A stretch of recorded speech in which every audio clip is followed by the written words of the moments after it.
ਭਾਈ ਰਸਤਾ ਖੁੱਲਣਾ ਚਾਹੀਦਾ ਹੈ। ਅੰਦਰ ਆਵਣ ਪਰਚੂਨ ਗਾਹਕ ਆਵੇ ਜਿਹੜਾ ਇੱਕ ਦੋ ਨਾਗਲ ਜਾਂਦਾ ਹੈ ਉਹਨਾਂ ਨੂੰ ਆਣ ਨਹੀਂ ਦਿੰਦੇ ਪਏ, ਪਰਲੇ ਗੇਟ 'ਚ ਚਲੇ ਜਾਓ ਵਾਪਸ ਚਲੇ ਜਾਂਦੇ ਨੇ। ਨਹੀਂ ਰਸਤਾ ਉਹਨਾਂ ਲਾਇਆ ਕਿਉਂ, ਹੁਣ ਕੀ ਮਸਲਾ ਗਵਰਨਮੈਂਟ ਨੂੰ? ਬਸ ਇਹੋ ਤੁਸੀਂ ਗਏ ਆ ਡੀਸੀ ਸਾਹਿਬ ਕੋਲ ਤੇ ਉਹਨਾਂ ਨੇ ਕਿਹਾ ਉਦੋਂ ਬਾਅਦ ਕੋਈ ਅਮਲ ਹੀ ਨਹੀਂ ਆਇਆ ਉਹਦੇ ਤੇ। ਰਸਤਾ ਖੁੱਲਣਾ ਚਾਹੀਦਾ।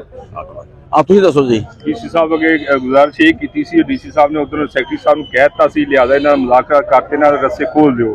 ਫਿਲਹਾਲ ਉਸ ਤੋਂ ਬਾਅਦ ਫਿਰ ਦੁਬਾਰਾ ਉਹਨਾਂ ਨੇ ਦੁਬਾਰਾ ਜ਼ਿਆਦਾ ਸਖਤੀ ਕਰ ਦਿੱਤੀ ਗਈ ਹੈ। ਅਸੀਂ ਲਿਆਦਾ ਕਹਿੰਦੇ ਆ ਡੀਸੀ ਸਾਹਿਬ ਅੱਗੇ ਗੁਜ਼ਾਰਿਸ਼ ਇਹ ਆ ਸਾਡੇ ਰਸਤੇ ਜਿਹੜੇ ਨਾ ਇਹ ਖੁੱਲ ਜਾਣੇ ਚਾਹੀਦੇ ਨੇ, ਸਾਨੂੰ ਰੋਜ਼ਗਾਰ ਜਿਹੜਾ ਨਾ ਸਾਡਾ ਚੱਲ ਪਵੇਗਾ, ਵਰਨਾ ਸਾਡਾ ਰੋਜ਼ਗਾਰ ਬੰਦ ਹੋ ਚੁੱਕਿਆ ਹੈ ਇਸ ਟਾਈਮ।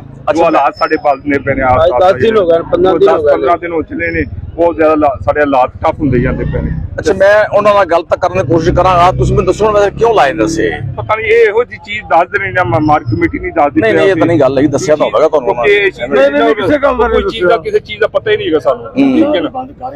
ਕਿਉਂਕਿ ਰਸਤਾ ਬੰਦ ਹੋਇਆ ਪਿਆ, ਕਿਸੇ ਮੰਡੀ ਦੇ ਵਿੱਚ ਵੈਸੇ ਰਸਤੇ ਬੰਦ ਨਹੀਂ ਹੁੰਦੇ, ਠੀਕ ਹੈ ਨਾ। ਪਾਕਿਸਤਾਨ ਦੀ ਪੰਜਾਬ ਦੀਆਂ ਮੰਡੀਆਂ ਨੇ ਉਹਦੇ ਵਿੱਚ ਰਸਤੇ ਬੰਦ ਨਹੀਂ ਹੈ, ਲੋਡਿੰਗ ਵੀ ਹੁੰਦੀ, ਅਨਲੋਡਿੰਗ ਵੀ ਹੁੰਦੀ ਉੱਥੇ, ਤੇ ਵੱਡੀਆਂ ਗੱਡੀਆਂ ਵੀ ਨਹੀਂ ਆਉਂਦੀਆਂ ਅੰਦਰ।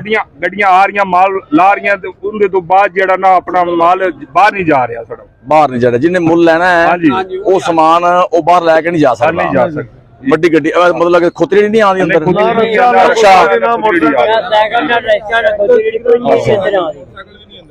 ਮੋਟਰਸਾਈਕਲ ਵੀ ਨਹੀਂ ਆਉਂਦਾ ਰੇੜੀਆਂ ਵਾਲੇ। ਅੱਛਾ ਮਜ਼ਦੂਰ ਬੰਦੇ ਜਦ ਪੱਲਾ ਚੁੱਕਦੇ ਲਾਗੇ ਚੁੱਕਦੇ ਤੇ ਬਾਹਰ ਰੱਖੀਏ, ਮਾਲਕ ਦਾਜ ਨੇ ਸਾਨੂੰ ਲੈ ਕੇ ਜਾਓ, ਤੇ ਫਿਰ ਅਸੀਂ ਬਾਹਰ ਚਲੇ ਜਾਂਦੇ ਉਹ ਕੋਈ ਪੱਲਾ ਚੁੱਕਦੇ ਰਾਹ ਪੈਂਦਾ, ਉਹ ਸਾਡੇ ਗੱਲ ਪੈ ਜਾਂਦੇ ਅਗਲੇ ਫਿਰ ਜਾਂਦੇ।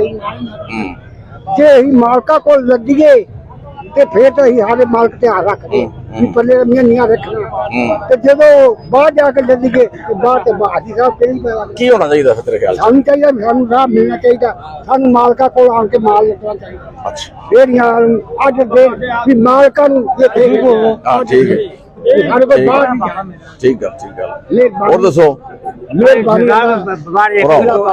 ਇੱਕ ਦੋ ਨਾਲ ਚੁੱਕ ਲੈ ਲੱਗ ਜੇ ਤੇ ਬਾਹਰੋਂ ਸਾਡੇ ਨਾਲ ਗੈਪ ਹੋਏ ਕਿਹੜਾ ਮਾਲ ਚੁੱਕ ਲੈ ਅਸੀਂ ਕਿਹੜੇ ਪਾਲੇ ਅਸੀਂ ਬੁੱਢੇ ਬੰਦੇ ਨੇ ਫਿਰਨੇ ਇੱਥੇ ਮਜ਼ਦੂਰ ਆਦਮੀ ਬੁੱਢੇ ਬੰਦੇ ਇੱਕ ਦੋ ਨਾਲ ਚੁੱਕ ਲੈ ਕੇ ਪਰ ਮਾਲ ਚੁੱਕਦੇ ਲਾਈ ਜਾਂਦਾ ਤੇ ਅਸੀਂ ਕਿੰਨੀ ਜ਼ਿੰਮੇਵਾਰ ਨੇ।